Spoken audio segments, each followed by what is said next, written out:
മോളുടെ എന്തോ വീഡിയോ അവന്റെ കയ്യിലുണ്ടെന്ന് കേട്ടല്ലോ, ഉള്ളതാണോ? അതുകൊണ്ടാ മോള് കല്യാണത്തിന് സമ്മതിച്ചെന്ന സംസാരം. ഈ അനാവശ്യമൊക്കെ നിങ്ങളോട് ആരാ പറഞ്ഞേ? കുറച്ചുകൂടെ മനുഷ്യത്വപരമായിട്ട് സംസാരിച്ചൂടെ? നിങ്ങൾക്കും പെൺമക്കൾ ഉള്ളതല്ലേ? കേട്ട കാര്യങ്ങൾ പറഞ്ഞെന്നേ ഉള്ളൂ.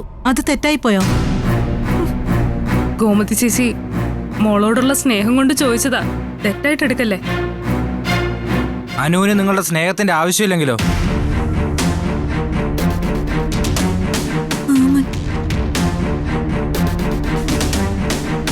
കുത്തുവാക്കും സ്നേഹവും രണ്ടും രണ്ടാ. ആരുടെയും സഹതാപവും അവൾക്ക് ആവശ്യമില്ല. പിന്നൊരു കാര്യം പറഞ്ഞേക്കാം, നിങ്ങളുടെ മനസ്സിലെ വിഷം അവളുടെ മുമ്പിൽ ഇറക്കി വെച്ച് പെങ്കൊച്ചിനെ വിഷമിപ്പിക്കാൻ നോക്കിയ ഈ ധർമ്മന്റെ സ്വഭാവം നിങ്ങൾ അറിയും. അല്ല ധർമ്മ, ഞങ്ങൾ അനുമോളെ വിഷമിപ്പിക്കണമെന്ന് ചിന്തിച്ചിട്ട് പോലുമില്ല. കേട്ട കാര്യങ്ങൾ ചോദിച്ചു, അത്രേ ഉള്ളൂ. കുടുംബത്തിന്റെ മാനം രക്ഷിക്കാൻ സ്വന്തം ജീവിതം ബലി കൊടുക്കാൻ എത്ര പെണ്ണുങ്ങൾ തയ്യാറാവും? നിങ്ങൾ ചെയ്യോ? നേരത്തെ ചേച്ചി ചോദിച്ചല്ലോ അനുവിന്റെ വീഡിയോ അവന്റെ കയ്യിലുണ്ടോന്ന്.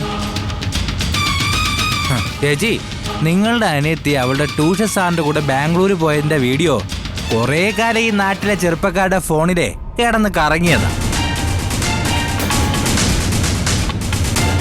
വെറുതെ ഇരിക്കുന്ന സമയത്ത് മറ്റുള്ളവരുടെ ജീവിതത്തിൽ കയറി കോലിട്ടിളക്കാതെ സ്വന്തം അനിയത്തി ഒന്ന് ഉപദേശിച്ച് നന്നാക്കാൻ നോക്ക് കേട്ടാ.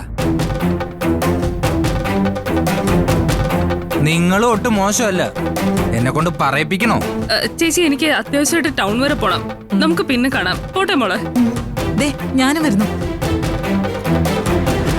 ധർമ്മ, മോനെ, നീ തിരിച്ചു വാ. അയ്യോ വേണ്ടായേ, നമ്മള് കള്ളനല്ലേ. കള്ളം വീട്ടിന് പുറത്തു തന്നെ നിൽക്കുന്നതാ വീട്ടുകാർക്ക് നല്ലത്. എടാ, ചേച്ചി എന്നെ അറിയാതെ പറഞ്ഞു പോയതാടാ. ചേച്ചിയോട് നീ ക്ഷമിക്ക്. നീ പോയതിനു ശേഷം നിന്നെ കുറിച്ച് ഓർത്ത് വിഷമിക്കാത്ത ഒരു ദിവസം പോലും ഉണ്ടായിട്ടില്ല. എടാ, നിനക്കറിയാലോ എന്നെ. ദേഷ്യം വരുമ്പോ ഞാൻ എന്തെങ്കിലുമൊക്കെ അങ്ങ് പറയും. അത് അന്നേരത്തേക്കേ ഉള്ളൂ. നീ തിരിച്ചു വാടാ മോനെ. മാമ ഒന്ന് ക്ഷമിക്കും മാമ. മാമന്റെ അനുശ്രീയല്ലേ വിളിക്കുന്ന. മാമ വീട്ടിലേക്ക് തിരിച്ചു വാ മാമ. പറ്റില്ലെന്ന് പറയരുത്. മോളെ, മറ്റെന്തായിരുന്നെങ്കിലും ഞാൻ ക്ഷമിച്ചേനെ. പക്ഷേ ഞാൻ ഏറ്റവും കൂടുതൽ വിശ്വസിച്ച രണ്ടുപേരെന്നെ കള്ളനെ കണ്ടപ്പോൾ ഞാൻ തകർന്നുപോയി. ഇനി എനിക്ക് അവരുടെ മുമ്പിൽ പഴയ ധർമ്മനായിട്ട് ചിരിച്ചു കളിച്ച് സന്തോഷമായിട്ട് നിൽക്കാൻ പറ്റില്ല. അതുകൊണ്ടാണ് മോളെ ഞാൻ വരാത്തെ.